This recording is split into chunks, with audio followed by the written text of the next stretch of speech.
Hello guys, this is your friend and we are back with a new fanfic. Which is What If Naruto Build Harem with Anko and Hinata, Naruto X Harem Part 1. And if you enjoy this fanfic then please give me hype instead of comment and subscribe to my channel for more fanfic like this. And now let's start the fanfic. Naruto, age 12, was sleeping soundly in his apartment. It was after the second part of the Chunin exams and tomorrow he would start training for his match against Neji so that he could avenge Hinata. The obvious blonde hadn't noticed that he had started developing a crush on the shy Hyuga. The young boy woke up when he sensed that someone was in his bed, but before he could react, a sweet-smelling cloth was pressed over his mouth and nose while his arms were being pinned to his sides. MMMPH. His yell was muffled by the hand that was pressing the rag over his face. Naruto soon felt his eyes drop as he slipped into the darkness. His captor smirked when she felt her victim go limp. Time to take her new toy home and start playing with it. When Naruto woke up, he noticed that he couldn't move and that his arms and legs were spread apart. The blonde also noticed that he was. Once his mind was cleared of the effect of the chloroform, he noticed that he was laying on a bed and that his hands and feet were tied to the bedposts. Someone had also put duct tape over his mouth, muffling his screams. Naruto started thrashing, but couldn't break free. When he started to calm down, he noticed that he was in a room without windows and a lamp hanging from the ceiling, so at least it wasn't completely dark. Suddenly, the door in front of him opened and a woman stepped into the room, and it was someone he knew, Anko Mitarashi. She was dressed in a fishnet shirt and a pair of panties, nothing else. Her captive couldn't help but notice her and perky nipples under the shirt. In response to the sight, he started standing up, earning him a smirk from his captor. He sure was big. Anko walked over to the bed, swaying her hips seductively. This would be a night that would change both their lives. She had found the blonde too cute and his blood delicious, and after seeing his match against Kiba, she knew that she had to have him. Naruto would be not only her first student, but also her lover. In return for using him, she would teach him everything she knew about being a ninja. Before kidnapping him, she had of course tried to find out as much as possible about him. The things she found out, not all acquired through legal means, showed that his life had been very similar to her own. He hadn't even received proper education like the other genins. Everyone had treated him as an outcast, much as they had done to her when she first arrived. Luckily she had found a friend in the slightly older Kurenai Yuhi.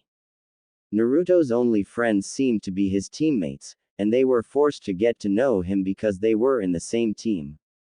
Anko had also managed to overhear that her newest friend had the nine-tailed fox sealed inside of him. Some more investigation hadn't revealed who his father was, but she could guess based on his looks, but his mother had turned out to be her idol Kushina Uzumaki, and not only did she have a very powerful chakra, but she had also had a bloodline called Shoten, a bloodline that combined earth and lightning chakra to crystallize things.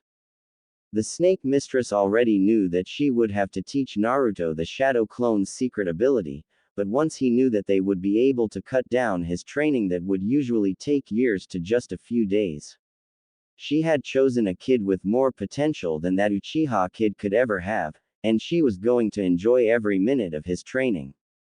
Even though she had recently found out that her old teacher's teammate Jiraiya was back in the village and had plans to train the boy himself, he would have to wait until after the exams.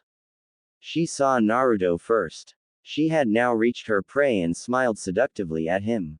The Jonin had even put on pink lipstick and mascara to look more sensual. Anko straddled the younger boy and leaned down so she could lick and blow into his ear while rubbing her over his chest, causing Naruto let out a small sound that was muffled by his gag. She stopped licking his ear and moved her head so she was face to face with the child. The young woman slowly traced her fingers over his cheek while keeping her seductive smile. Her other hand started to play with one of his nipples. MMMPH. She smiled at his gagged voice. It turned her on. Anko ripped the duct tape of Naruto's mouth, and just as he was about to scream, she pressed her lips against his, kissing him passionately. It was time for her to reveal why she had kidnapped him in the first place. Once she had removed her mouth from his, she handgagged him so that she could talk without interruptions. Anko couldn't help but feel excited about pressing her hand over the young blonde's mouth. Okay kid, here's the deal. I studied up a little on you. You have a lot of potential, and I want the credit for helping you unlock it. That's why I'll be training you until the final part of the Chunin exams. In return for letting me do this, I will not only give you experience and help you get girls, I will also reveal everything I know about your mother. Anko removed her hand from her captive's mouth and stood up at the side of the bed with an expression that clearly showed that she wanted an answer immediately. Naruto thought for a moment. This crazy girl wanted to train him so bad that she would give her body to him. Not only that, but she held a clue to his mother, or at least, that was what she claimed. How do I know that I can trust you? Anko thought for a moment. The young orphan didn't have any experience of people who wanted to teach him anything, at least not willingly. How about this? I'll tell you everything I know about your mother now, and you promise to take me up on my offer. I heard that you never go back on a promise. That sealed the deal. Okay. I accept your offer if you untie me. His request was accepted. 1 hour later they were sitting in Anko's kitchen. Anko had brought over a set of clothes for Naruto while she kidnapped him. She had also put on a short skirt, eating breakfast that she had prepared while the new teacher revealed everything she had found out about Kushina Uzumaki, including why she had gone through all the troubles kidnapping him. The reason was excitement. Luckily, she had already contacted the Hokage and told him she was training the young blonde. Your mother, Kushina, originated from the hidden Whirlpool village and moved here when she was just a little girl. Shortly after, her village was destroyed because the other villages feared the Uzumaki clan's skills with sealing techniques. I come from a clan that was so skilled with seals that other villages feared them. Naruto asked in astonishment. Yes, seals can be very dangerous, especially in the hand of masters such as the Uzumaki clan. So you'll be teaching me about seals then? I can teach you a few basics, but seals aren't my specialty. So, then, what are you going to teach me? You'll see, but let me first continue the story. Okay. Naruto was getting eager to hear more about his mother. Now where was I? Oh, yes. Kushina came to this village to become the village's next Jinchuriki. Jinchuriki. Yes, a Jinchuriki is a person who has one of the legendary tailed beasts sealed inside of them, like the nine-tailed fox. Wait, are you saying that the nine-tailed fox was sealed inside my mother? Naruto's attention was bigger than ever. Yes. She took over after her predecessor, Mito Uzumaki, was growing too old.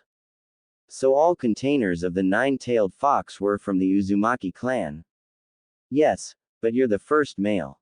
Naruto pondered for a moment about what he had been told while Anko took care of the dishes. It was the least she could do after what she had done to him. Now then, she said, interrupting his thoughts, let's get started with your training. The two of them was soon standing outside a place that Naruto knew all too well. Why are we back at the Forest of Death, Anko-sensei? Anko smiled sweetly at her young student, a smile that both scared him and turned him on. Because here we can train without anyone seeing you. After all, you don't want anyone to get a peek at the fourth Hokage's legacy. Naruto nodded. It did make sense. Neither of them noticed a beautiful young blonde girl with blue eyes that had overheard them. The fourth Hokage's legacy is hidden in the Forest of Death. She thought. That may help Shikamaru in the last part of the exams. After all, if it was hidden in here without anyone finding it, it must be extremely valuable and well protected. One thing did however seem pretty strange to Ino Yamanaka as she followed the teacher and student back into the forest. How had the exam proctor found out about it, and why hadn't she taken it herself? Either way, an idiot like Naruto didn't deserve something that important. The blonde couldn't understand what Hinata Hyuga saw in him when there were plenty of other guys who were far better, like Sasuke. But even though it wasn't going to be easy to lay her hands on whatever was hidden in the forest, it would surely be worth it. Ino just had no idea how much her life would change before she would come out of the forest again. Naruto and Anko soon reached a clearing with a river running through where they stopped. Anko-sensei, why are we stopping here? The male blonde asked confused. His new teacher gave him a seductive smile before pecking him on the lips. Naruto had a feeling that was just the beginning. Why, this will be our base for the training, she said cheerfully, and we'll live on what we can find in the forest in order to toughen you up, and don't worry about being alone. I'll stay here to motivate you. She said the last part while keeping her seductive smile, which means that, every time you mastered something that I taught you, you'll get to have your way with me. Naruto turned bright red at this. But first, let's deal with the girl who's been stalking us ever since we entered the forest. This snapped her student out of his embarrassment as Anko disappeared in a twirl of leaves. Ino gasped. What she had witnessed was so disturbing that she didn't notice the purple-haired Jonin appearing behind her, and before the blonde could react she found herself on the forest floor, bound and gagged with duct tape. MMMPH. Ino struggled furiously, trying to break free but to no avail. Didn't you know that curiosity killed the cat? Anko said with wicked smile before picking up her new captive and carried her back to the clearing. It was time to teach this fangirl about the true Naruto, and she wouldn't mind threesome with such a cute girl. Meanwhile, Naruto still trying to figure out what was happening when his teacher came back carrying bound and gagged Ino Yamanaka. Well then, she said, let's start making camp before planning for your training tomorrow. What about Ino? Won't her parents wonder where she is? His answer came in shape of a shadow clone. No problem, I'll just send this clone to the Hokage and tell him that Ino wanted me to train her as well. Won't that eventually be found out? Naruto asked worried. Not if we can make her know the true you. But that will make her hate me even more. That's why you'll have 1 month to make her realize what a wonderful guy you really is. Naruto sighed. This crazy girl had it all figured out so fast. Fine then. Anko smiled and put down the girl on the ground before sending the clone away with her message while helping her students setting up camp, while Ino was struggling to break her bonds. She never wanted to know Naruto. In her eyes he was just a failure. Once camp had been set, Ino was tied to a tree. Alright Blondie, here's the deal, Anko said as she bent down and looked her cute captive in the eyes, unless you will train with us, you'll be tied up and Naruto will get to sleep with you every night when he's not doing me. The only way for you to get out of it is not only to train with us, but to do better than Naruto. Now, do we have a deal? Ino thought for a moment. This crazy woman would actually let Naruto rape her. She sighed and nodded. It was Naruto after all, how hard could it be to do better than him? Anko smirked. The stuck-up blonde had no idea what Naruto could do when trained properly. The next day training started. Ino had gotten out of sleeping with Naruto, but even though her gag had been removed she had stayed tied up so that she wouldn't try to escape. This had forced someone to feed her, and that someone was Naruto. Luckily Anko had helped her with the toilet. Their first exercise was water walking. Ino had already learned that thanks to Asuma, but Naruto was struggling with it. The blonde girl couldn't help but laugh at how pathetic he looked trying over and over again, though she did blush a little when he took of everything but his boxers, but she was quickly put in place by a hard slap from his teacher.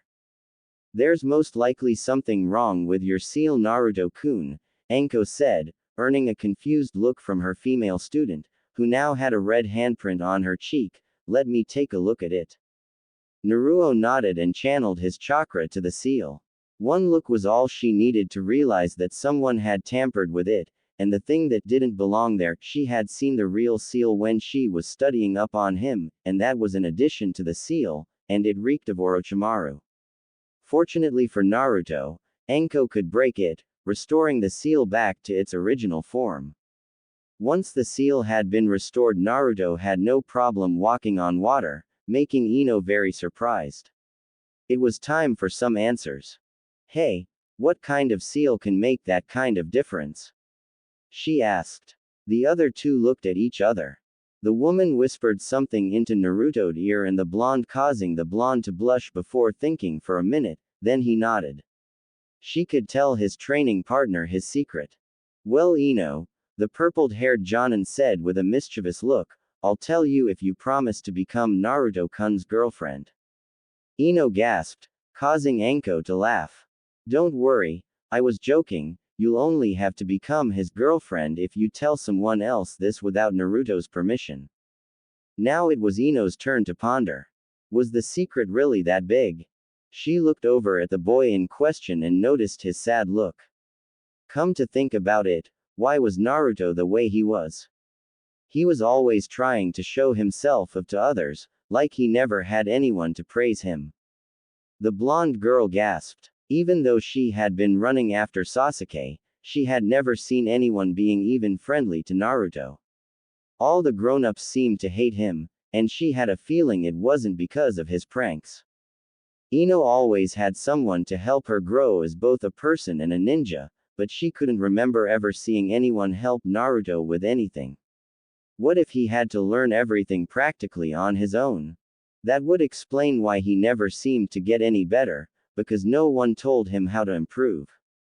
She had always had her parents, but Naruto had always been an orphan who didn't even know who his parents were. He was forced to grow up without any friends or family, something she doubted that she would have been able to do. The young mind reader suddenly saw Naruto in a whole new light. He wasn't a spoiled prankster that everyone thought him to be, he was just a lonely child who wanted to be accepted. Suddenly, Sasuke Uchiha didn't seem so special any longer.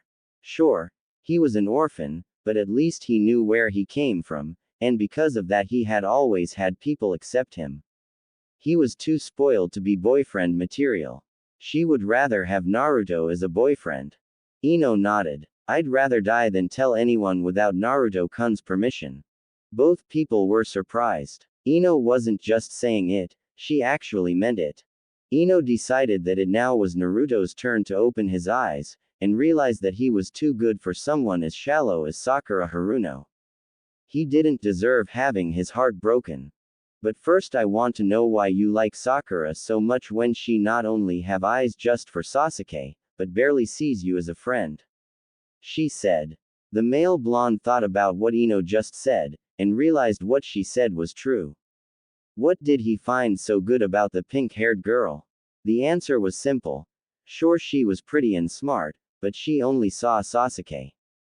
In her eyes, Naruto Uzumaki was just a failure. It was time to start looking for love elsewhere, like with Hinata. She seemed to like helping him and she didn't seem to be a member of the Sasuke fan club. The aforementioned boy nodded to his teacher, who started to explain everything she had found out about the cute boy she had offered to train. Meanwhile, Hiruzen Sarutobi, the third Hokage, was sitting in his office doing paperwork while wondering how Anko would train Naruto. He didn't doubt that she would take it seriously, but she sometimes had a tendency of overdoing things. Then there was the fact that the Mizukage was coming because she wanted to see the last Uchiha in action against the son of the Kazekage. She even promised a peace treaty for the trouble, a request that a true Hokage could never deny, and the Mizukages, including the third, were never known for backstabbing allies. Suddenly Anko Mitarashi came running into the office. At first Sarutobi thought it really was her, but then realized that she wouldn't leave her student, so it was most likely a shadow clone. The clone dropped a note on the desk before dispersing. The old man took a look at it and groaned. Now she was training Ino Yamanaka as well. What was she thinking? She even suggested invoking the Clan Restoration Act for Naruto.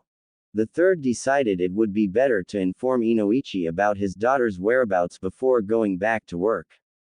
Ino was surprised at what she was hearing. Naruto's life had been a lot more complicated than she had realized. How could he still trust people after everything he'd been through? His personality made him the most exciting guy she had ever met. The blonde boy wasn't just boyfriend material, he was husband material. The girl finally understood what Hinata saw in him, he was definitely worth getting to know. While Anko had been telling about Naruto's secret, the aforementioned boy had gathered some food and had just returned with a few rabbits. While the meat was being cooked over the campfire, the Jonin talked about chakra and all that was related to it. She also talked about Naruto's bloodline that allowed him to crystallize things. A very dangerous ability that could settle the battle in seconds. After lunch was finished, they started to learn taijutsu, well, Ino was anyway. Naruto was using shadow clones to learn nature transformation, and with his rate he should be able to use his bloodline in just a week. As the days went on, the three people were growing closer and closer, and after the first week it was time for Naruto to finally have his way with his blonde training partner, but luckily he declined because he was still sorting out his thoughts about Hinata. Not that he didn't find Ino attractive. I'm sorry, Ino, but for some reason it doesn't feel good doing this. Is it because it feels like you're cheating on Hinata? I don't know, I just can't help but feel worried about her. Then maybe you should send a shadow clone to check up on her. Naruto nodded. That was a good idea, and hopefully it would help him get to know the shy girl a little better. After seeing her battle with Neji, he realized that although she was a weird girl, she was pretty strong and brave, and he would like to get to know her. For some reason she made him want to show off himself more than usual. Ino smiled as she watched the young boy ponder the situation. Perhaps you've got a crush on her. This made Naruto blush. Had he fallen for Hinata without noticing it? Sure, she was pretty and nice, but the blonde boy realized that the only way for him to be completely sure of his feelings for the raven-haired girl would be to talk to her. Especially since the idea of having her as a girlfriend didn't sound too bad. They talked for about an hour before going to sleep. Once Anko realized that there wouldn't be any childproof things happening in the tent, she went back in and found her two students sleeping in their sleeping bags, though Ino was sleeping in Anko's. The older girl sighed and took out her extra sleeping bag before going to sleep herself. Tomorrow would be a long day. The next day Naruto sent a shadow clone to check up on Hinata before they tested Ino's natural affinity, which turned out to be Earth. Then they tested Naruto's just for fun, but discovered that Naruto had a third affinity other than Earth and Lightning, namely Wind. It makes sense that someone with a bloodline that combines two natures has those two as natural affinities. This confused Anko. His mother had only left the crystal style, which meant that his second bloodline had to come from his father, whoever he had been. What does it mean when you have three nature affinities? Ino asked. That means that Naruto has at least one other bloodline. The Jonin answered. Then what is it? The teenage boy asked curiously. I don't know, so we're just gonna have to find out. Anko was really excited about finding new bloodline. They still had 1 week left before the finals, and so far she had managed to get Naruto farther than any of his previous teachers. That knowledge made her smile. This would show all those fools what this kid was capable of.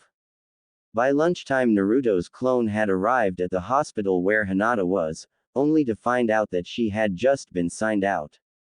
As the clone went to the Hyuga compound, it suddenly found its head nestled between two soft things. The clone had been so focused on getting to Hinata that it hadn't looked where it was going and ran into the chest of a beautiful woman with red hair. May I ask you why you have your head between my?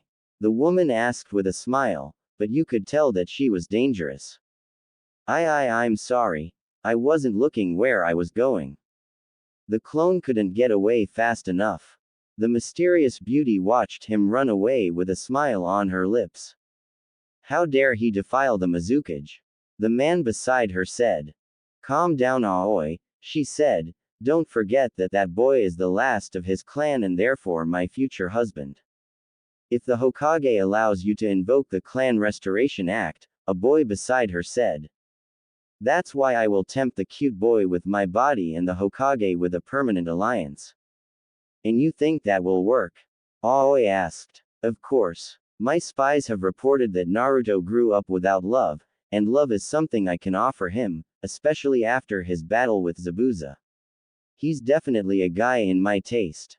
Of course the Mizukage knew that the Hyuga heiress also had her eyes on the blonde, but she didn't mind. The CRA Clan Restoration Act required at least 4 wives, and the younger girl was definitely worthy of becoming one of Naruto-kun's clan members. Of course Hinata had an advantage, she had known the blonde longer. Too bad she was so shy, but as a fellow clan member Mei would be more than happy to help her. Now she just had to find 2 more candidates. The shadow clone finally arrived at the Hyuga house. The only problem now was how to get in without being seen. The Hyugas didn't exactly like him. Luckily he was an expert at sneaking around, so getting to Hinata's room turned out to be easier than expected. The clone found the target of his trip lying on her bed looking at a framed photo of him, though it looked like the picture had been taken without him knowing it. "Oh, Naruto-kun," she said, "why can't I tell you how much I love and admire you?" The boy couldn't believe what he was hearing. Hinata Hyuga was in love with the most hated guy in the village. At least now he knew where all the unsigned Valentine's Day chocolate came from. The only problem now was what he would do now. Would he say, "Hi," to Hinata and try to start a conversation, or? The clone slapped his head. Of course he would say, "Hi." The whole point of coming there was to get to learn more about the shy girl. He knocked on the window, startling the girl. Hinata couldn't believe that the boy of her dreams was standing outside her window. Had he heard everything she just said? She blushed so much that she almost fainted. Once she had calmed down, she opened the window to let the boy in. They both sat down on the bed, but neither one knew what to say. Naruto had never dealt with a girl who was in love with him. He began to doubt his feeling for Sakura even more. She had never been as nice to him as Hinata. The girl had even tried to help him cheat during the first part of the Chunin exam. Naruto then decided to give up on Sakura and give Hinata a chance. The raven-haired girl deserved it. "So, what kind of things do you like?" the clone asked, hoping to start a conversation. They talked for about an hour and decided to go on date after the exams. Before the clone dispersed, it gave the girl a kiss on the cheek. That became too much for Hinata, who fainted. Once the real Naruto received the memories from the clone, it became clear that he wanted to become more at least friends with Hinata, which was why he would take her out for some ramen after the exams. But he also couldn't stop thinking about the red-haired that the clone had run into. He got the feeling that he hadn't seen her for the last time. The rest of the week passed by quickly and Ino found herself becoming Naruto's friend, and she didn't even mind it. Not to mention that her feelings for Sasuke grew weaker every day. This made her wonder if her feelings for the last Uchiha was just a crush. The other blonde also found his feelings changing. Sakura wasn't the girl of his dreams any longer, and Ino was becoming more of a friend than his female teammate had ever been. Anko smiled at the 2 blondes as they were nearing the exit of the forest. They had grown considerably this past month, and Naruto had even discovered that he had a second bloodline, Ice Release, which allowed him combine wind and water to create ice. Too bad he didn't have time to learn how to use it. That was something she had to leave to Jiraiya. Anko just hoped that the old man wouldn't turn him into a pervert, though part of her thought that the idea of a perverted Naruto having his way with her didn't sound too bad. Unfortunately, she preferred to be the one in control. The 3 suddenly found themselves outside the gate, with the finals being the next day. After Ino had given Naruto a peck on the cheek, she ran towards her home to say hello to her parents. Meanwhile, the Jonin gave her student the key to her apartment and told him to go and get his things because they would be living together from now on, as long as he helped with the chores, which Naruto thought sounded reasonable, though he had a feeling the nights would be anything but safe. Afterwards Anko was on her way to the Hokage Tower to give her report, and boy would the old man be surprised over the dead last's progress. The night before the finals, the third Hokage got an expected visitor, Anko Mitarashi. After reading her report on the two blondes training, he couldn't believe what it said. If Naruto had such potential from the beginning, then the reason why he had done so badly in school had to be because the teachers had sabotaged it for him. Ino had also grown considerably. It even seemed as she had started developing feelings for Naruto, even after hearing about the nine-tailed fox. Sorry that I forgot to add that in the last chapter.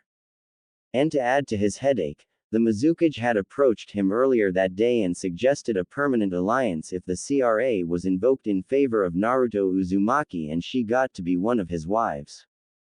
The old man sighed and looked at a small cylinder in his hand.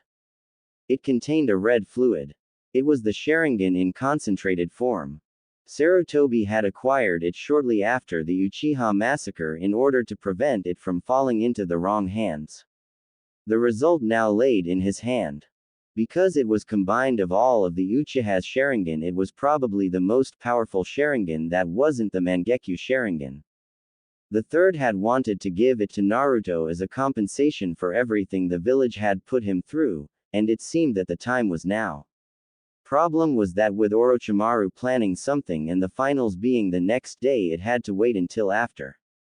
He had the feeling that this would be his last battle, and he needed the Sharingan in safe hands until it was safe enough to inject it into Naruto, and the only place he could think of was with the Mizukage. She had been a childhood friend of Naruto's mother and those two had trusted each other with their lives, which made her his godmother and the most reliable person to entrust with Naruto's gift. Mei had already been informed of the situation and they both agreed that when the war began she would have to take the cylinder back to the hidden mist and wait there until Naruto came to get it. He knew that he would have to inform Anko about it as well, but he could do that tomorrow.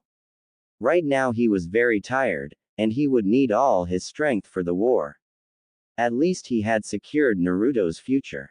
Naruto had to admit that Anko's bed was both bigger and more comfortable than his old one, and he sure wasn't complaining about his new roommate. He knew she would like to rape him if she could, but he had an important day tomorrow and she had respected that. But that didn't mean that they couldn't cuddle a little. During dinner, the purple-haired girl had informed Naruto about the Clan Restoration Act, which both he and Sasuke were allowed to invoke since they were the last members of their clans. This also included that they both needed at least 4 wives. So part of their discussion was who he would choose. The blonde had already decided that Hinata was a good candidate, and Anko was really good at seducing him. Ino was pretty for a 12-year-old girl, but they were only friends, right? This left room for one candidate more. Luckily Anko had a volunteer.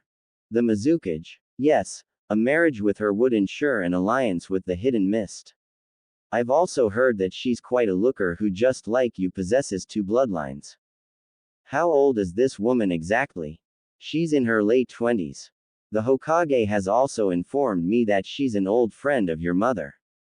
She knew my mother. This got Naruto's attention. Yes, so she can tell you a lot about her. But we've never even met. Why would she want me and not the last Uchiha? Oh, but you have met her. I have. The blonde was getting a bit confused as he caressed Anko's, causing her to moan. Yeah, according to her you ran into her the other day. You even got to feel her, something that no other man has been allowed to do. The Jonin was now kissing and licking the younger boy's body as he tried to remember who the Mizukage could be. Then it hit him. The red-haired beauty that his clone had crashed into.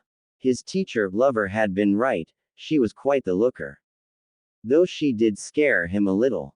The two of them went to sleep, looking forward for the match tomorrow. Ino Yamanaka had some trouble sleeping. This past month had been such an eye-opener. Naruto Uzumaki, the most hated guy in the village, had turned out to be one of the most fantastic and lovable guys she had ever met. She even preferred him in front of Sasuke, and she suddenly found herself hoping that he would one day court her instead of the Uchiha.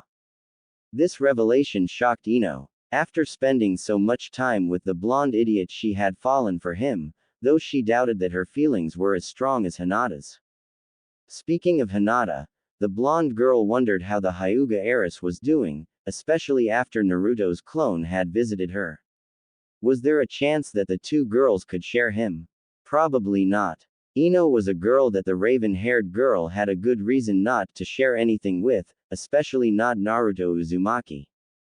The girl sighed. Hinata was a nice girl, but when it came to Naruto she behaved so differently. There was even a chance that she would never forgive the Yamanaka for what she had done to the boy of her dreams. Ino knew that she would have to talk to Hinata tomorrow and settle this. They both sincerely liked the same guy, and unless they shared him then one of them might be heartbroken, and she didn't want that. The young girl fell asleep, preparing herself for the upcoming day. The next day Ino managed to catch up to Hinata as she was heading towards the stadium to watch the finals. Hey Hinata, wait up. The aforementioned girl turned around and looked at the blonde as she caught up with her at the training ground. Can I help you with something, Ino-san? The bustier girl asked her, trying to hide her dislike of the young girl who had always treated Naruto as bad as everyone else. Listen, I have something I have to tell you about Naruto. She panted. This caught Hinata's attention. What about him? She asked. Once Ino had calmed down she told Hinata about how she and Naruto had trained together for a whole month, and it wasn't until she had gotten home that she realized that she had fallen for him. The raven-haired girl just looked at her surprised before slapping the blonde as hard as she could, causing the unsuspecting girl to fall to the ground. Ino rubbed her stinging cheek as she looked up at a furious Hinata. How dare you say that? You actually expect me to believe you after all you done to him over the years? You're probably just saying that so you can psyche him before his match so that he'll lose. Hinata stomped away furiously but was stopped by Ino. Listen, I know you think that I'm lying, but I am telling the truth. What do I have to do to prove it? Hinata thought for a moment. If Ino was as serious as she said she was, then she would have to prove it by doing something really embarrassing, but what? The solution she came up with made the raven-haired beauty blush. If Naruto was in on it, then it would be the perfect proof. Okay, here's TT the DD deal, she said while blushing, causing Ino to wonder what she had thought up. Hinata took a deep breath before telling her idea. If you let Naruto completely dominate and impregnate you without any hesitation from your side while being with me also, then I'll believe you. But remember, there's no going back. Both girls were blushing furiously by now. The blonde girl thought for a moment. Was Naruto really worth giving up so much for? The answer was easy. Yes. After having such a hard life while staying so great, he definitely deserved the best. Besides, a guy as nice, caring and strong as Naruto would make a great father, even if he would father Hinata's children as well. Ino Yamanaka nodded firmly, surprising the other girl with her determination. She would actually do anything to be with Naruto, even humiliate herself. Of course Hinata knew to 100% that the boy would never be so cruel, especially to girls, but Ino couldn't have found it out in such a short time, could she? The Hyuga girl used her Byakugan to scan the Yamanaka, and found that she really was telling the truth. Ino was surprised to see that Hinata was smiling gently at her. Had she actually been forgiven? Alright, I'll forgive you, if you help me get back at Sakura for hurting our Naruto-kun. The blonde girl noticed the R in that sentence, but nodded. She had wanted to punish her ex-best friend ever since she realized how unfairly the pink-haired girl had treated Naruto just because he paid her attention. As the two girls walked towards the stadium, they discussed how to punish Sakura after the exams, and they liked what they came up with. Hinata started to realize that as long as Ino was in love with Naruto as much as she was, then they could be good friends. Naruto was feeling a little nervous as he was standing before Neji Hyuga, considered to be one of the strongest genin in the village. He looked around and found his girls among the audience.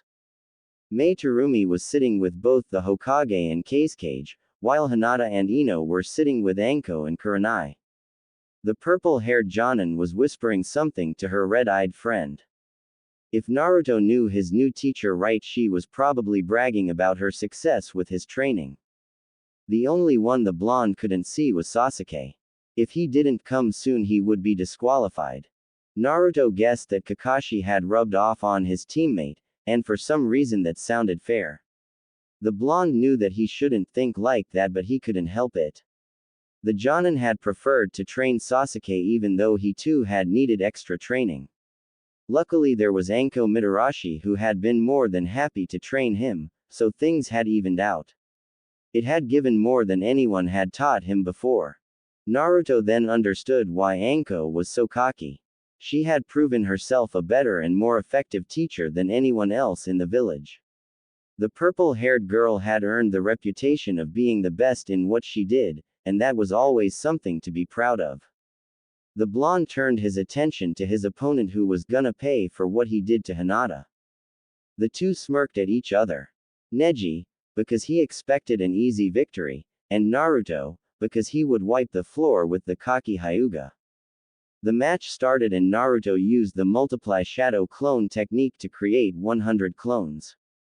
He decided to start the fight by testing his opponent, a wise strategy because he didn't know what to expect from his opponent besides the gentle fist, and the clones would allow him to collect information without risking anything. The audience minus Anko, Ino, Sarutobi and Sakura, was shocked that a genin, especially Naruto, knew such a dangerous and advanced technique. That kid's unbelievable, Kurenai exclaimed, causing Sakura to look at her strangely and ask her what she meant. Anko answered in her friend's place. The multiply shadow clone technique basically requires so much chakra that even a Kage risks at least draining themselves of almost all of their chakra just by using that technique. If for example Kakashi were to use it, especially in such a large scale as Naruto just did, he would surely die of exhaustion. Sakura blinked. Naruto had always used that technique easily, without getting tired. Even now he wasn't even breaking a seat. Did this mean that he had enough chakra to rival the nine-tailed fox? She had always thought of him as a loser, but now she wasn't so sure. While this had been going on, Naruto had attacked Neji with all of his clones at once, but they had been pushed back by Neji's 8 trigrams Palm's heavenly spin, destroying them all. The blonde was pretty impressed, even though he didn't show it. To destroy so many clones at once wasn't easy, but apparently the Hyuga clan had a way to make that possible.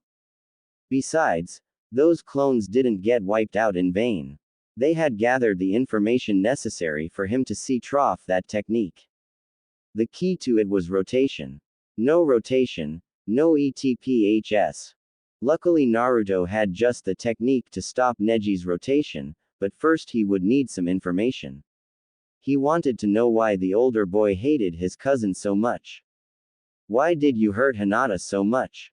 What have she ever done to you? Neji smirked at him. Do you really want to know? Then let me tell you the story. He took off his headband, revealing the cursed mark of the Hyuga clan.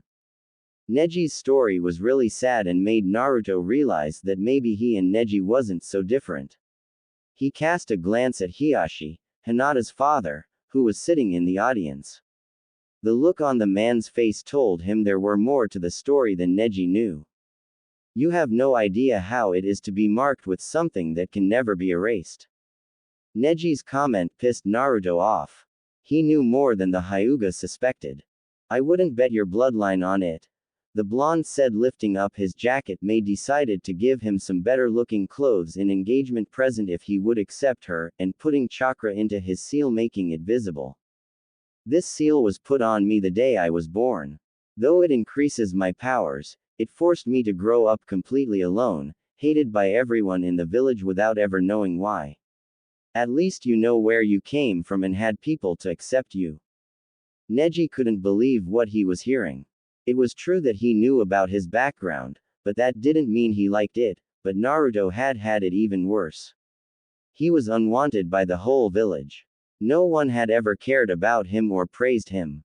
At least he had had his father who taught him things, but Naruto had to learn everything on his own. The aforementioned blonde decided that now that he had gotten his point through, it was time to end this. It wasn't until recently that I found out about my mother, and this is the bloodline I inherited from her. Neji blinked as Naruto performed a few seals rapidly. Crystal release. Jade crystal prison technique. Before the other boy could react, he found himself trapped in a pink crystal, completely unable to move. This surprised the whole audience. The failure of the village had such a bloodline at his disposal. The proctor had no other choice than to declare Naruto the winner. The civilian council was in uproar. Such a powerful bloodline should belong to the Uchiha clan, but they were quickly silenced by a glare from the Mizukage and the Hokage. Sakura was dumbfounded. Since when did Naruto have a bloodline? Then again, no one seemed to know about his parents, so it made sense that he had an unknown bloodline. Hinata was also impressed. Naruto didn't attack for real until he had all the information he wanted, and then he finished it in seconds. He definitely deserved to become a Chunin. Anko and Ino were smirking. They knew that the boy would get an easy victory, and judging by the Hokage's satisfied look, his promotion was secured.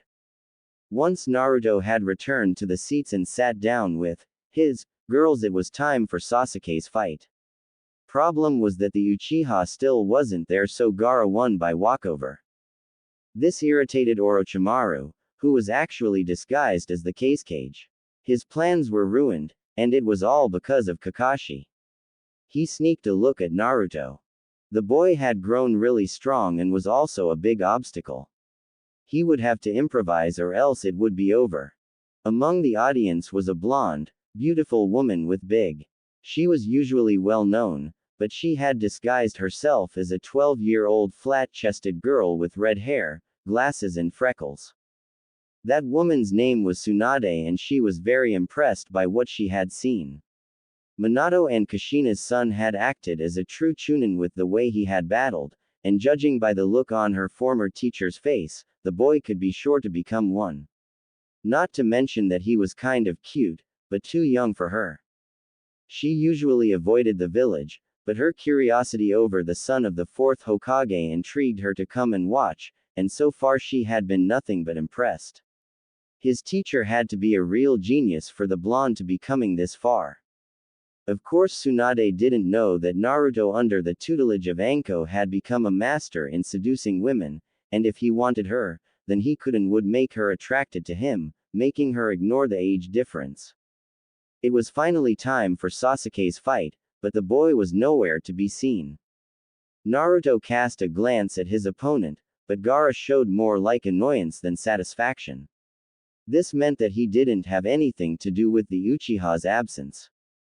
Orochimaru tried to delay the fight, but Mei was getting restless and wanted it to continue, and Sarutobi had to agree with her. So Sasuke Uchiha was disqualified, much to everyone's annoyance. This meant that Gaara would advance without fighting and would be Naruto's next opponent. Gaara was not happy. He had been looking forward to the battle, but at least his next opponent was strong, maybe even more than the Uchiha. Most of the audience was glaring at Naruto, as if he was the reason their favorite couldn't fight. Sakura would have joined them, but the glares from two Jonins and two of her former classmates shut her up. They wouldn't let the pink-haired girl accuse Naruto for something that he hadn't done. Kurenai found herself taking the same side as Naruto's fan club and Harem, which surprised her.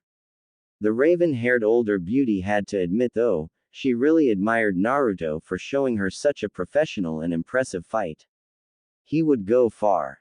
Anko looked at her friend, who was glancing at her blonde student, and couldn't help but giggle a little. Seemed like her friend was also developing an interest in Naruto.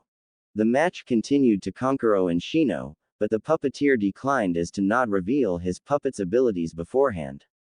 This left his sister Tamari to defend their families and their village's honor. She just wasn't looking forward to her opponent.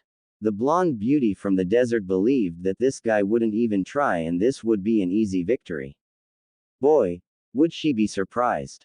It became a battle of the brains and Shikamaru turned out to have the upper hand the whole time, but in the end Tamari was declared the winner due to the fact that Shikamaru ran out of chakra. She had to admit though, he sure was smart. Now it was Naruto vs Gaara and Shino vs Tamari, and that was the moment that Kakashi and Sasuke made their entrance. The Uchiha wasn't too happy about the fact that he had to wait until the next exam before he got another chance at promotion, and it was all Kakashi's fault. He looked at Naruto, who was standing ready to fight the opponent that he was supposed to fight, and gave him a look that told the blonde not to lose. Naruto, if you don't become a Chunin, I won't forgive you. Sasuke added a friendly smile to his teammate. Even though he knew that it was a joke, Naruto nodded with a smile. He had no intention of losing. Besides, Gaara was stuck in the darkness and he was the only one who could get him out of there. Kabuto, who had disguised himself as an Anbu, realized that now was the time to act, but before he could send the signal he was kicked into the wall behind him by Guy, who had arrived with Lee. Orochimaru realized that it was over and decided that it was time to escape, but May noticed this and used her lava release to burn the disguised sound quartet and stopping the snake in his tracks. Meanwhile, Tsunade had released her disguise and cut off Kabuto's nerves, leaving the spy immobile. Orochimaru wasn't defeated just yet. Using the summoning jutsu, he summoned Manda, the king of snakes. This was enough reason for the attack to start. Once Gaara saw the giant snake, he realized that it was time to attack and started to gather his sand, but Naruto wasn't late to follow and used his crystal release to crystallize Gaara's sand and his gourd, effectively cutting of the boy's most effective weapon. The youngest son of the Cage glared at his opponent. It seemed as if he had completely misjudged who was the strongest genin in the village. Once Anko saw that the Cage was actually Orochimaru, she didn't hesitate to attack but was stopped by Kurenai. Anko, do you actually think you can stand a chance against Orochimaru? Even though she didn't like it, Kurenai was right. The snake girl wouldn't last even a minute. It would be better to deal with the other intruders. Anko looked at her students and was proud over seeing them completely dominating their opponents. Ino was hitting their vital parts with incredible accuracy, and Naruto had stopped his opponent from utilizing his main weapon. Even the shy Hinata showed no mercy as she struck down enemies so fast that it was hard to follow. Her strength probably came from Naruto. Orochimaru looked around. Everything was falling apart. First, Kimimaro became deadly sick, then Gaara and his sand were stopped by the Ninetales container, and since he was surrounded by two cages and his two old teammates Tsunade and Jiraiya, he had nowhere to run. He couldn't even get to Sasuke. Even Manda and his snakes were occupied by Gamabunta. Things were not looking good. This is it, Orochimaru, the third said, it's time for you to pay for your crimes. We'll see about that, old man. Though the traitor didn't sound as confident as he usually did. The two Jinchuriki stared at each other. Naruto could see the pain in his opponent's eyes, a pain he was all too familiar with. Why aren't you attacking me? I cannot defend myself any longer. Because I don't want to. You didn't ask to become a Jinchuriki and neither did I. You're a Jinchuriki too. Yes, that's why I know what you're going through. Would you still refuse to fight me even if I hurt your friends? I don't have many friends, but I'll defend the few I have with everything I got, even if it means killing you. Gaara looked at the blonde. His determination was shining through, and it was all because of his friends. If we become friends, I can make sure that you will never have to be alone again. The red-haired boy thought for a moment. Even though they were supposed to be enemies, he was willing to become friends. The thought of having a friend and never be alone again did sound tempting. And he could see that Naruto was dead serious. He decided to give it a chance since the pain of loneliness was getting nearly unbearable. Fine, let's try it. He reached up his hand and Naruto didn't hesitate to shake it. Both boys smiled at each other and Gaara felt Shikaku losing his influence. The boy knew that he could finally start sleeping again. Once Naruto had freed the sand, the two boys worked together with Gamabunta and easily forced Manda into submission, which led the two boys into writing a contract with the snake. Of course, Manda would be waiting for the right moment when he could kill his contractors and avenge his defeat. The boys then started to take care of more enemies. The battle between Shino and Kankuro took place after all in the forest, but ended in a tie with Shino being poisoned and Kankuro being covered in bugs. Shikamaru was once again facing Temari, but since he had run out of chakra he didn't feel like fighting, not that he had wanted to anyway. The blonde girl was observing her opponent. He was definitely smarter than her, but she was stronger. It had been proven when she won due to her endurance. Despite this, she found herself fascinated by the boy.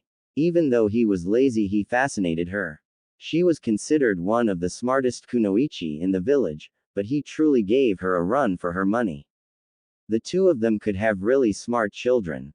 The desert flower blushed. Did she just think about having kids with the possibly laziest ninja ever? So are you going to attack or what? She looked up and shook her head. No, I have more important things to do than hang around a guy who doesn't even seem to want to be a ninja. Temari then left to find another opponent who was actually worth fighting, though she was sure she would never forget that lazy guy. Shikamaru looked after the fleeing girl before sighing. She was so troublesome, though she was kind of cute. He blushed at the thought. What was he thinking about the enemy? Sasuke had already killed 10 enemies, but he was still feeling unsatisfied. He had failed to become a Chunin, and the so-called dead last had apparently won his match without getting a scratch. The black-haired boy could feel his jealousy growing inside of him. Naruto didn't deserve to get this far. He was supposed to spend the rest of his life struggling to catch up to the Uchiha. Sasuke decided to deal with Naruto once he got an opportunity. Hinata was feeling on top of the world as she and Ino struck down one enemy after another. Her admiration for Naruto had inspired her to try harder than ever, and she knew that she was going to try even harder once she had completely recovered. Ino wasn't doing worse than her raven-haired rival. Anko had taught her how to effectively use poison, and by striking her opponents with poisoned weapons she was practically wiping the floor with the enemy. The beautiful blonde had decided that she would give up on Sasuke, since he was nowhere near as nice as Naruto. The only thing that remained was to find out how she truly felt about the two boys. Despite being completely outmatched, Orochimaru decided to at least take the third with him, and he knew the right jutsu for that. The snake immediately leapt for Sarutobi and grabbed his left hand while making signs with the other. Twin Snakes Mutual Death Jutsu. Two snakes came out of Orochimaru's sleeve and bit both men, injecting them with poison and causing both of them to fall down dead. The other three looked shocked at what had just transpired. Orochimaru had committed suicide and taking the third Hokage with him. Jiraiya stood there with a sad look. His teacher was no more. Mei feared that the villagers would probably find a way to blame this on Naruto and understood that the boy had to be taken to the hidden mist for his own protection. Tsunade could barely contain herself after what she had just witnessed and immediately went to the battlefield where she began beating enemy ninja to death. By nightfall every sound ninja was dead and every surviving from sand, minus Gaara, who was protected by Naruto and who in turn was protected by both the Mizukage and the remaining Sannin, arrested. Hidden Leaf had been victorious, but at a high price. The funeral for the Hokage and all the fallen Leaf ninja brought the whole village, along with the Mizukage and her bodyguards. Naruto and Gaara were also there, despite that the rest of the village didn't want them there, but since they were protected by ninja of the highest authority, which included the Ninin, 2 ninja, the Mizukage and the 2 highest council members, they couldn't do anything. The same night there was a quiet dinner in the Hokage mansion between Naruto, Anko, Ino, Hinata, Kurenai, Tsunade, Jiraiya, Mei and Sarutobi's former teammates. Mei finally decided to break the news about what was going to happen now. Listen, after everything that has happened, Naruto's life will be in danger as long as he stays here in the Hidden Leaf, which is why I will take him back with me to the hidden mist. Wait a minute, Ino exclaimed. Why would Naruto's life be in danger and why do you have to take him with you? Because that the villagers are going to blame Naruto for losing the third Hokage as well, which means that they will be more hostile than ever, and since I'm an old friend of Kushina, Naruto's mother, I see it as my duty to protect him from such threats since the Leaf Council obviously failed. The two oldest at the table looked down in shame. And in order to help him restore his clan, I will become his wife. Everyone was shocked at the Mizukage's confession. Naruto, she said looking at the boy, since you are the son of my best friend and have proven yourself to be both a wonderful ninja and person, I'll be happy to become your wife and the mother of your children. Both Ino and Hinata immediately stood up as they realized that the older woman was completely serious. Then we'll come too, they said at the same time in a tone that showed that they knew exactly what they were doing. Ino herself was completely surprised at her decision. Well, Anko said with a smile, I have to admit that this could be interesting, so I'll come with you as well. Now Kurenai stood up. If Anko and Hinata think that highly of him, then I too will come along so that I can see for myself. Both Naruto and the elders could barely understand that several women were ready to abandon their village for a 12-year-old kid. Now it was Tsunade's turn to speak up. Well, with so many girls you'll need at least one who is good with medicals, so I guess I can become a part of this little family as well. Jiraiya couldn't believe the luck of that boy. He really didn't want to miss this. Well, as the boy's godfather I should get along as well so that I can train him. Mei wasn't late in understanding the real reason why he wanted to come along. If you try something perverted then I'll castrate you without sedation. She said this with a smile. The old man gulped. She definitely sounded dangerous. I understand, he said nervously. Naruto had a hard time understanding what had just happened. He was going to move to another village and start a family with two beautiful women. Well, one beautiful woman and one beautiful preteen girl. So he did the only thing he could think of at the moment. He fainted. Anko smiled at the unconscious boy. His new life was just about to begin, but first they had another task, to find a new Hokage. The next day Hinata and Ino decided to put their punish Sakura plan into motion. They would be leaving the next day, so they didn't exactly have a lot of time. Of course they decided to keep everything a secret from the others. They hid themselves in their target's room, awaiting her arrival. They didn't have to wait for long as Sakura entered her room. Now it was time to strike. Ino immediately jumped out of the closet where she and Hinata had hidden themselves and grabbed onto the surprised girl, quickly tying a bandana over her eyes. Hey, what MMPH? Her scream was muffled as Hinata pressed a rag over the girl's face. Sakura struggled as hard as she could but found herself losing consciousness before she was forced to succumb to the darkness. The two girls looked at their sleeping victim. It was payback time. When Sakura woke up she noticed that she couldn't move. Once she had regained conscious she noticed that she was completely. She was lying on a bed with her hands and feet taped to the bedposts. Someone had also taped her lips, muffling her screams. Her vision was completely dark and she realized that her eyes had also been taped shut, leaving her completely blind. The pink-haired girl struggled furiously but found herself completely helpless. What was going to happen to her now? Just then she found her flat, preteen chest being massaged.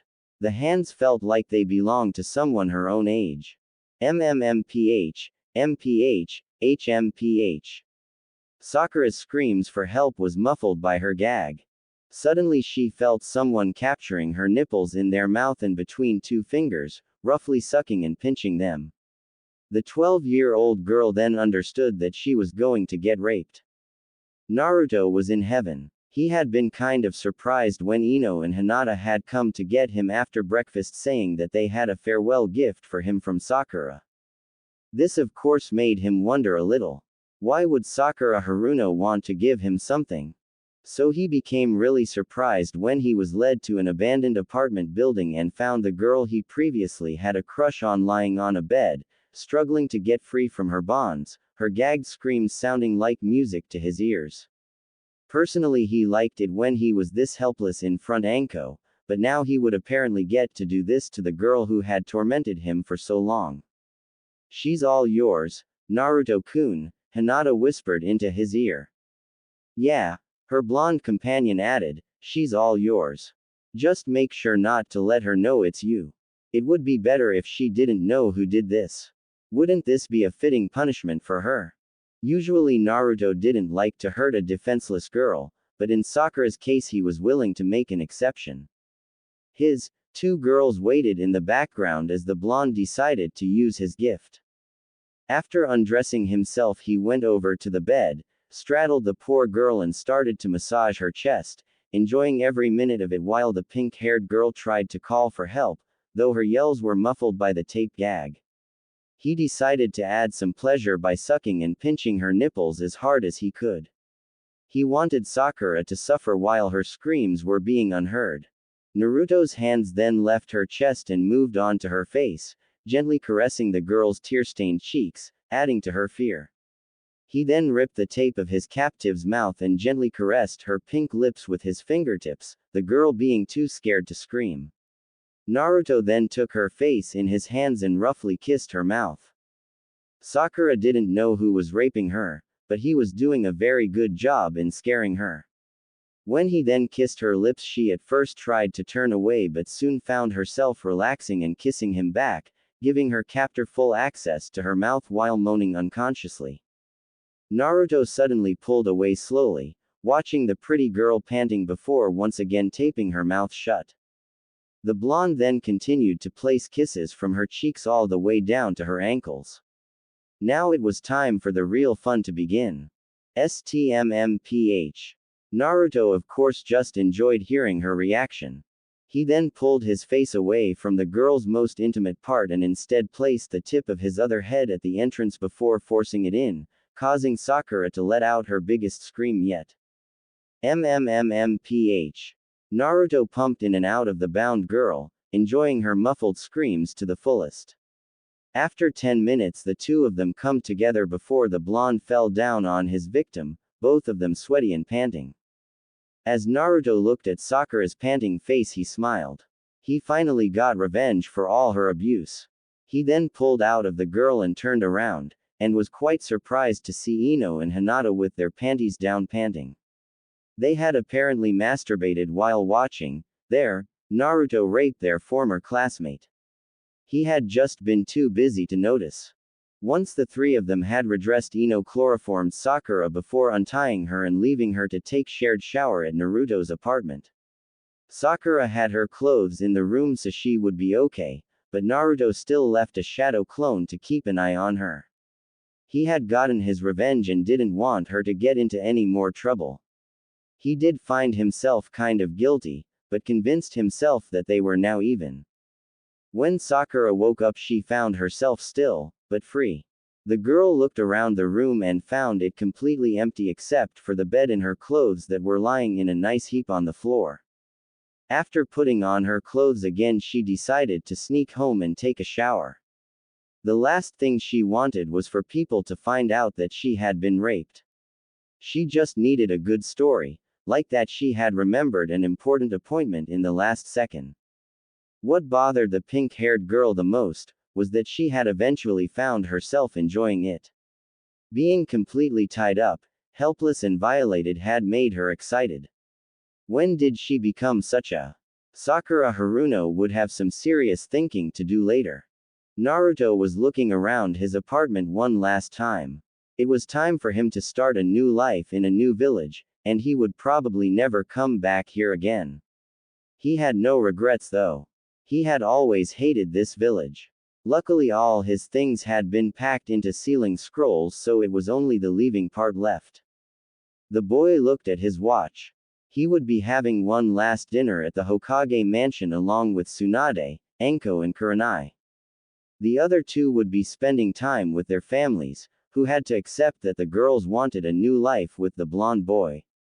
They had even declared to him after Sakura's punishment that they both along with the Mizukage had fallen for him and were willing to share him, mostly because they had come to respect each other and the older woman too much to fight over one guy, unlike when Ino had been so naive that she had fought with her best friend over a guy who wasn't worth it. So now Naruto had 3 girlfriends, fiancés, Ino Yamanaka, Hinata Hyuga and Mei Terumi. So, are you coming or what? Naruto turned around, facing Anko. She was dressed the same as always, but he thought she looked good anyway. He had heard her talking to his 3 girls about permission to rape him, a thought that surprisingly excited him. Even though he preferred to be the one in control, he had enjoyed himself when Anko had him bound and gagged and almost raped. Maybe that was something he only thought could work with the snake woman. Anyways, after some pleading they had finally agreed to let the older girl have their boyfriend as they had discussed some other details, but Naruto had already left by then. He just hoped Anko wouldn't ravish him until they got to the hidden mist. Yeah, I'm ready, he answered as he and his 4th lover walked towards the Hokage Tower for one last meal before they would depart in secret early the next morning. The talk during dinner was mostly about their escape plans. The council would be extremely dangerous, especially since the old warmonger Danzo had been elected as the new Hokage and he would do anything in order to turn Naruto into a weapon. Luckily he had no idea that they would be gone by 1 p.m. the next morning, which meant that they would have to go to sleep shortly after dinner before meeting outside the gates. Anko had volunteered to sleep with Naruto in order to make sure that he got up in time. Most people had a bad feeling about this, but hopefully the Jonin would be able to control herself. Luckily Anko didn't try anything inappropriate so Naruto got to sleep peacefully for a couple of hours. Well, as peacefully as he could considering the fact that he would be moving to another village and marry 3 beautiful females. By the time of departure the whole group stood outside the gates, very tired, taking one last look at the village. Both Ino and Hinata had left messages to their parents, although Hinata doubted that either her sister or father would care that she was gone. Okay then, let's get moving, Mei said and the group followed her. Good thing she had given the council the wrong departure time. Little did Naruto know that he would get one last girl before they arrived at their final destination. By lunchtime the group, consisting of Naruto, Anko, Tsunade, Hinata, Ino, Mei, Kurenai and Jiraiya, had reached a small village by the border between fire and water. Next they would need a boat to reach the island where their destination was, but first they decided to have lunch at a nice restaurant. At this pace they would reach Hidden Mist by sunset. As the group ordered, Naruto of course ordered ramen to his fiancée's embarrassment and amusement. A group with headbands that showed that they were from the Hidden Cloud village came in. They were led by a large man with dark skin and glasses and a rapper's attitude. His name was Killer Bee, the Jinchuriki of the 8 Tails and younger brother of the Raikage. His team consisted the blonde and busty Samui, the dark-skinned and hot-tempered Karui and the overthinking and philosophical Omoi. When Samui noticed the Mizukage in her company she thought it would be a good idea for her teacher to go over and greet the important woman, especially since she seemed to be in company with 2 Sanin. He was the Raikage's little brother after all. The older man refused at first but when she threatened to tell her that he hadn't greeted a Kage on his behalf Killer Bee had no other choice but to go over and greet the beautiful woman. Samui sent her other 2 teammates a look that told them, be quiet or else.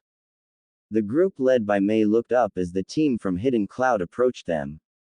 Yo. Hello Mizukage. Killer Bee's greeting embarrassed both his team and the group. And you are? The red hair asked unsurely. Samui realized that it was up to her to make sure they weren't embarrassed even more. We're from the Hidden Cloud and thought it would be common courtesy to greet another Kage. Especially since my teacher over here is the brother of A, the Raikage. The Mizukage was a little surprised. What was the brother of the Raikage doing in the Fire Country? Before she could say anything Naruto decided that he too wanted to greet. Hi, my name's Naruto Uzumaki and me and my friends are going to the Hidden Mist so that I can restore my clan. His girls, which practically included every girl that he was traveling with right now, hit him in the head. Sometimes he was just too blunt. Samui blinked. Uzumaki. Did that mean he was the son of Kushina Uzumaki that her village had tried to kidnap many years ago? After the Hyuga incident, Fiasco A had found out that there was a young boy named Uzumaki in the Hidden Leaf, and in order to not lose face too much he had arranged so that Samui was to marry him when he was a little older. The reason why she was chosen was because she was the best kunoichi in the village. The blonde foreign beauty continued to watch the young boy. She couldn't believe that this kid that reminded her of her teacher with his personality was supposed to be her future husband. Then again, since he was obviously leaving the village, did that mean the deal was over? Not until the Raikage said so. At least now she knew that he wouldn't be found in the Hidden Leaf any longer but in Hidden Mist. One question remained though. Why had he left the village, and was traveling with the Mizukage, 2 Sanin and a bunch of females? May I ask why a group of ninjas from Hidden Cloud is appearing in the Fire Country? Tsunade's question was both sudden and blunt. Why? We were just finishing a hot mission when we decided to take a shortcut through these beautiful lands. Since when is that a crime, baby? One slap later and Killer Bee found himself on the floor. You've got to be the rudest guy the first have ever met. You don't call a woman like me those kinds of nicknames unless you're her lover. Samui quickly started to apologize for her teacher's rude behavior. I'm extremely sorry, Tsunade-sama. She bowed as deep as could without losing her balance. Not even his own brother can do something about his behavior. The older busty blonde nodded.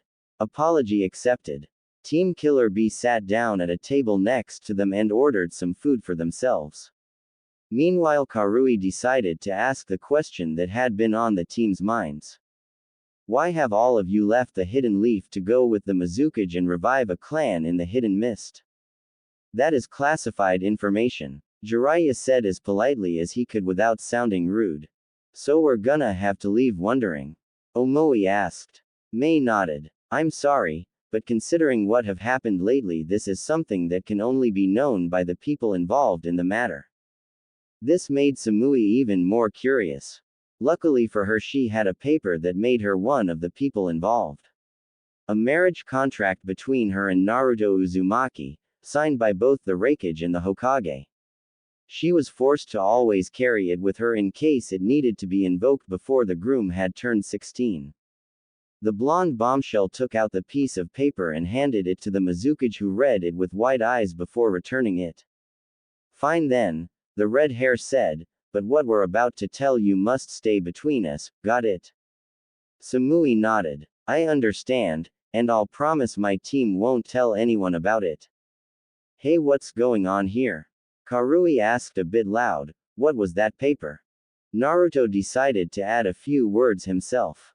Yeah, how are they involved in this? The Mizukage saw that both groups were curios. She sighed and looked around. It didn't look like they would be overheard, which was a good thing. Okay, first answer. Apparently Samui here was arranged to marry Naruto shortly after a certain incident. Everyone had heard about the Hyuga incident, so they figured out that was it. The marriage contract was signed by both the Raikage and the third Hokage, and even though Sarutobi is dead, the contract is still valid. She took a pause to let everyone take the information in. Killer Bee and his team couldn't believe what they were hearing. The third Hokage was dead. The girls were shocked to hear that not only would they have to share their Naruto with yet another female, but one from a village that would do anything to gain more power. This would be hard to accept. Hey, how did the old man kick the bucket? The Jinchuriki from Hidden Cloud asked. Naruto answered that question. He was killed by one of his former students, a guy named Orochimaru. Luckily that snake died with him. You could tell that Naruto missed the old man. Mei decided to continue the story. Once she was done, Karui was the first one to speak up. So the Hidden Leaf's without a Hokage, and you left for Hidden Mist because Naruto most likely wasn't welcome in your village any longer despite his bloodlines, and now you're going to let him revive his clan in the Hidden Mist instead. The former Leaf Shinobi nodded. That pretty much summarized everything. Samui sighed. This meant that she would have to move to the hidden mist herself. Well then, she said, I guess I'll have to move with you then, Uzumaki. The boy would have to earn her trust before she called him by his first name. Wait, so we're moving to Hidden Mist then? Omoi asked. Yeah, since the competition for my future husband is growing tougher, I'll need to be near him a lot more. Now their food had arrived, but May still had something to say. Before you can do that, there are certain papers that me and the Raikage need to take care of. Yo, no problem Mizukage, cause for this new alliance you'll have support from the Raikage. The thought of moving to a new village slightly excited Killer Bee. Yeah, Jiraiya added, slightly jealous that his newest student was going to be surrounded by so many beautiful women. Then again, some of them might want to train with their fiancé.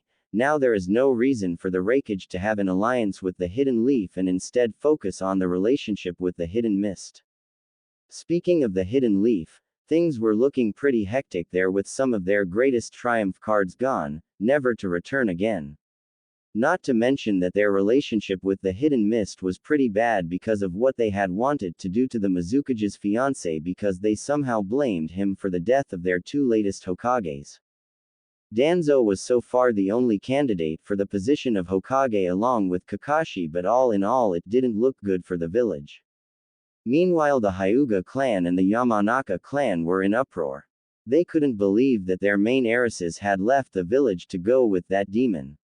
Especially since he was probably the reason why Orochimaru had attacked. The only members of those two clans who weren't upset were Hiashi and Inoichi, who thought that their daughters could have made a much worse decision.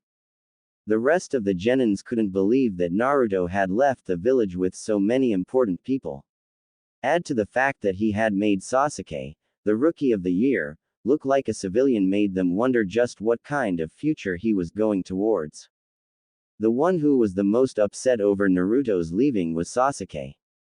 He couldn't believe that the dead last of the academy had managed to surpass him already. Who exactly was Naruto Uzumaki, and how dared he make fun of the last Uchiha? One thing was for sure, once he had dealt with Itachi it would be Naruto's turn. Sure, he had acted like he and Naruto were still friends, but deep inside he couldn't help but feel jealous of the blonde's superior powers. Neji on the other hand was happy for Hinata's choice. Naruto was probably the only one who could help his oldest cousin to grow, and his uncle seemed to be aware of it. Sakura wasn't doing any better either. For some reason she missed the dumb blonde. She didn't understand why though. With Ino gone she had one last rival for Sasuke's affection, so why wasn't she using her advantage? The pink-haired girl didn't want to admit it, but she felt a bit frustrated after being raped, a feeling she was ashamed of, and with the way Sasuke had been lately he might be able to help her once again feel violated and helpless. Yes, Sakura Haruno had found herself turning into a masochist. Meanwhile Team Killer Bee and the Mizukage's group had finished eating and decided to separate. Samui would go back to Hidden Cloud and prepare to move to Hidden Mist, while May would return home and prepare a suitable home for the Uzumaki clan. There was an old, abandoned compound that would be big enough for the Uzumaki clan. In secret she and Anko would also inject the Sharingan in Naruto, adding a sixth bloodline to the clan: Ice Style, Crystal Style, Lava Style, Steam Style, Byakugan and Sharingan, which would make the Uzumaki clan the strongest clan in history. Naruto had no idea what a powerful clan he would become head for, or that he in about 1 month would be a married boy. Things just couldn't get any weirder right now. Once the group had arrived in Hidden Mist, Naruto, Hinata and Ino was really surprised at how foggy it was. The village sure lived up to its name. The newly formed Uzumaki clan, that now included May, Ino, Hinata, Anko. She had found herself wanting to get married to Naruto because he was one of the most interesting guys she had ever met. Tsunade, she had found herself falling in love with Naruto's passion and determination, not to mention he had started to dress in a more seductive way, Imagine yourself, and Kurenai, after seeing the way he was treating his girls and the fact that he had recently started to be more mature and reliable, was given an abandoned compound in one of the surrounding mountains with a secret tunnel leading from the compound to the Mizukage Tower. Mei had discovered it all by accident, so in case of an attack the only way to their home would not only be extremely hard to find but easy to defend. Barely anyone, even inside the village, knew that the compound existed. The clan and Jiraiya stayed in some extra rooms in the tower, though Naruto stayed with the Mizukage while they along with Naruto's clones renovated the compound so that it became livable again. The Uzumakis also got new headbands, since they were now hidden mist ninjas, not hidden leaf. The renovation took about 2 weeks. During that time Samui had arrived with her team and started to help with the renovation. Her team along with Jiraiya was allowed to stay in the guest houses. Once everyone had settled in, Naruto and the younger Kunoichis could start training and going on missions. But first Anko and the Mizukage had something to tell the rest of their clan, especially the head, Naruto. Needless to say, Naruto and the other girls were really surprised that the old man had left the Sharingan for the young boy as a compensation for everything he had been through. This gave him no less than 3 bloodlines, even the Mizukage couldn't top that. In Samui's eyes it looked like she had hit the jackpot. Her future husband possessed many desired qualities, both personally and politically. The young, busty blonde was looking forward even more to the day when the young male would be legally old enough to marry. About a month after the first group's arrival, Naruto, Ino and Hinata found themselves getting stronger in an incredible pace. Thanks to the Sharingan that had been implanted into him, Naruto found himself learning water and wind jutsus as easy as a walk in the park. That and the fact that Jiraiya turned out to be just as good as a teacher as he was a pervert really helped him getting promoted into a Jonin at the end of the year. He and his girls now only got missions that were no less than A rank, which should give a hint on how much the former Hyuga and Yamanaka, even though they weren't married, Ino and Hinata still replaced their last names with Naruto's, had improved, considering that all 3 of them were now Jonins. Now let's turn back the clock a few weeks and watch the start of the more intimate parts of their relationship. First night after renovation has been completed. It had been decided that while Naruto and the girls would have their own rooms, the male blonde would sleep with a different girl every night following a circle, and the first lucky one was Hinata since she had been in love with him the longest. The raven-haired young beauty laid on the bed in just her underwear. This would be the night that she and her beloved Naruto, her future husband, would make love for the first time, and to tell the truth, she was quite nervous. Naruto was straddling his bride-to-be and he couldn't help but marvel at how cute she looked with that blushing face while having such a body despite being just 12 years old. Please be gentle with me, okay? Hinata said meekly, arousing the blonde even more.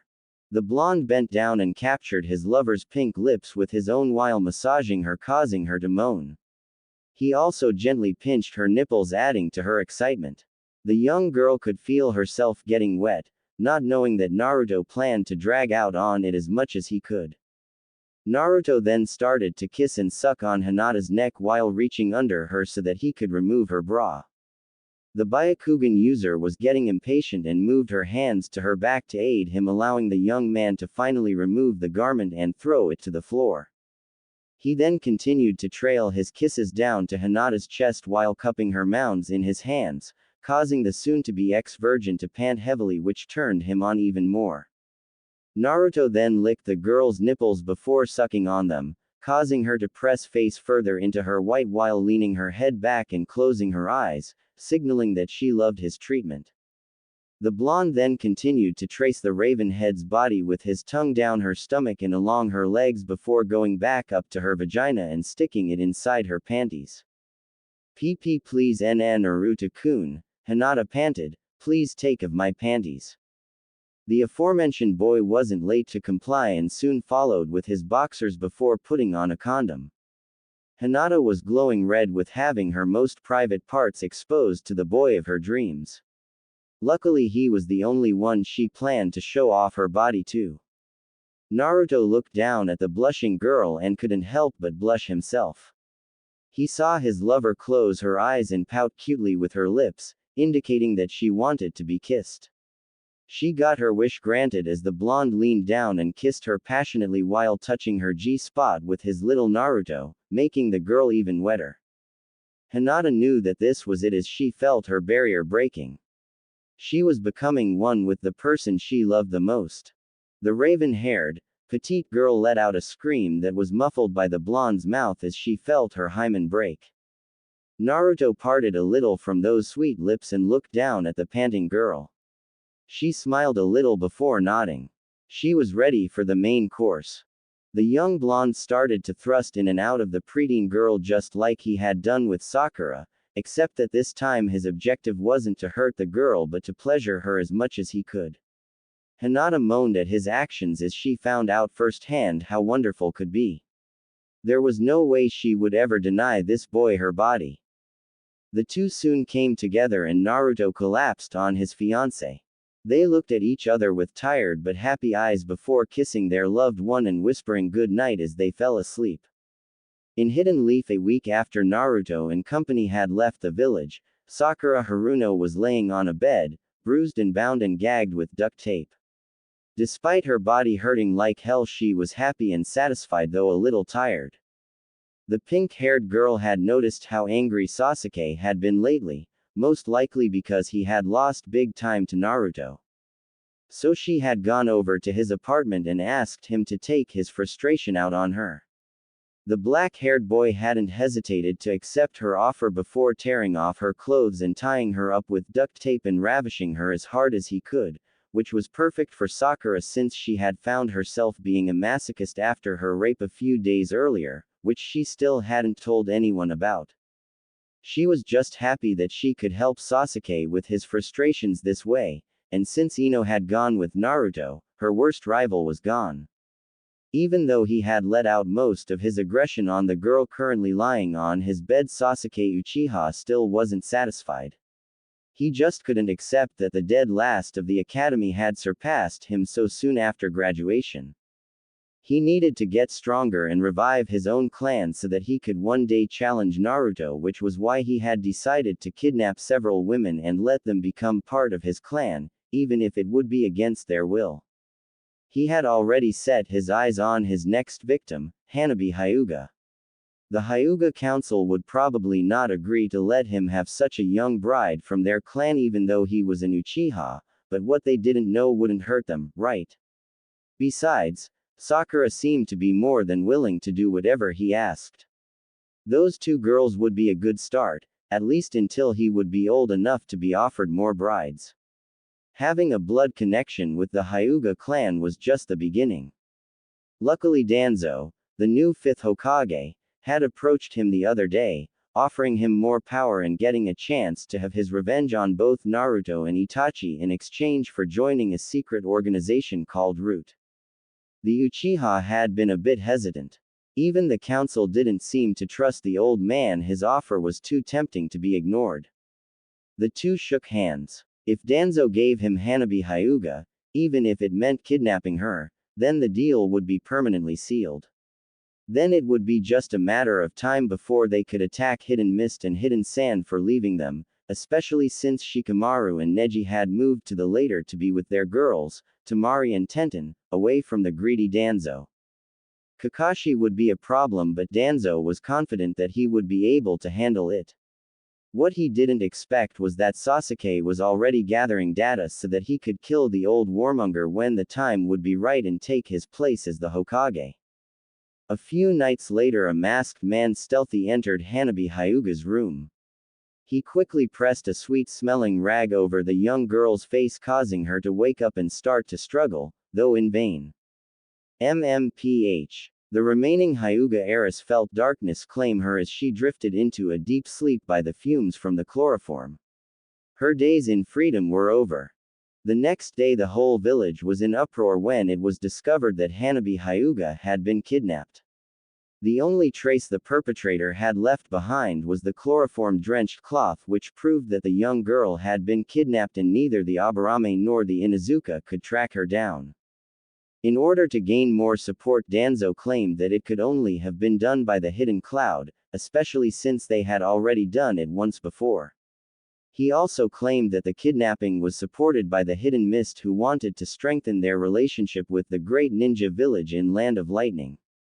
The war was years away for now, but what Danzo didn't know was that in the end it would be the Hidden Leaf and several smaller ninja villages against the other 4 great ninja villages, who would have the support of several Jinchuriki and a very powerful clan that made even the Uchiha pale. Once the captured Hyuga regained consciousness, she found herself in darkness and tied to a chair with a blindfold over her eyes. She tried to call out but found that a rag had been stuffed deeply down her throat, preventing her from calling for help. The only question now was who had kidnapped her. She could already figure the why. She was a Hyuga and most people wanted the Byakugan that she possessed. Sasuke opened a door and took a look at the captive inside. She was really young, so she would need a lot of training before she could become wife material, but he had time, or so he thought. The day after losing her virginity, Hinata and the rest of the clan reached the news that Hinata's younger sister Hanabi had been kidnapped. Even though the 2 siblings had never been so close, Hinata still feared for the younger sister and decided to go to Hidden Leaf in secret to rescue her, and Naruto wouldn't let her go alone, so he, Ino and Anko accompanied her on the rescue mission, that by the way was authorized by the Mizukage. Seemed like the other girls would have to wait for a few days before it would be their turn with Naruto. They reached the village in half the time it had taken them to leave, mostly because they were traveling as a small team now with the more experienced Anko as the team leader. After disguising themselves and sneaking into the village, Anko decided that they would check up on Danzo. She wouldn't put it beneath that man to go this far, especially since she had suspected him of dealing with Orochimaru. With the help of Hinata, they soon found Danzo talking to someone who at first glance looked like Anbu, but Anko identified him as a member of Root, Danzo's secret and personal organization. Once the two had parted, the team acted fast. Hinata quickly and silently struck down the man with her gentle fist before Ino rushed over and started probing his mind. It went pretty fast since they had just talked about where the Hyuga heiress was being held. After Ino was done, they left him lying on the ground and went to the cell where Hanabi was being held. Full of fury of what Danzo had done to her sister, Hinata struck down every Root member they came across in the underground complex with the intention to kill. With this pace, they would be at least on their way back to Hidden Mist before Danzo would find his precious captive gone and most of Root dead or unconscious, and thanks to Hinata's bloodline they had no problems finding the way. There was only one obstacle that they hadn't counted on finding down there. Sasuke Uchiha. Luckily the Byakugan discovered him before he found them, so they could plan an ambush. As soon as Sasuke came into view, he sensed something was wrong, but it was too late. Crystal style. Crystal needle. A barrage of sharp crystals flew at him from the darkness, and even though the Uchiha managed to deflect most of them, some still hit his body, pinning him to the wall. Now Naruto came flying with a crystal blade ready and his Sharingan deactivated after using it to aim at Sasuke. No need to make things worse, right? With his blade against his former friend's throat and the girls rushing by to save the prisoner, the blonde wondered what Sasuke was doing with Root. What's the meaning of this, Sasuke? He asked, not wanting to believe that his greatest rival had assisted in kidnapping a little girl. Danzo promised me the power to kill you and my brother if I joined Root. And where does Hinata-chan's little sister fit into this? Sasuke smirked, forgetting that his life was in the hands of Naruto right now. Simple. I need to revive my clan and a Hyuga girl would be perfect. Sure, she's a little young, but a few years of training and she should be ready to be my obedient and childbearing wife. Naruto couldn't believe what he was hearing, but before he could end this traitor's worthless life, a kunai penetrated the black-haired boy's skull, instantly killing him. The blonde looked to his right and saw his Hinata-chan pushing the sharp metal object through the boy's head with an incredible fury visible in her eyes, Hanabi covering behind Anko and Ino. The youngest girl had never seen her sister so angry. She suddenly found a deep respect for her older sister.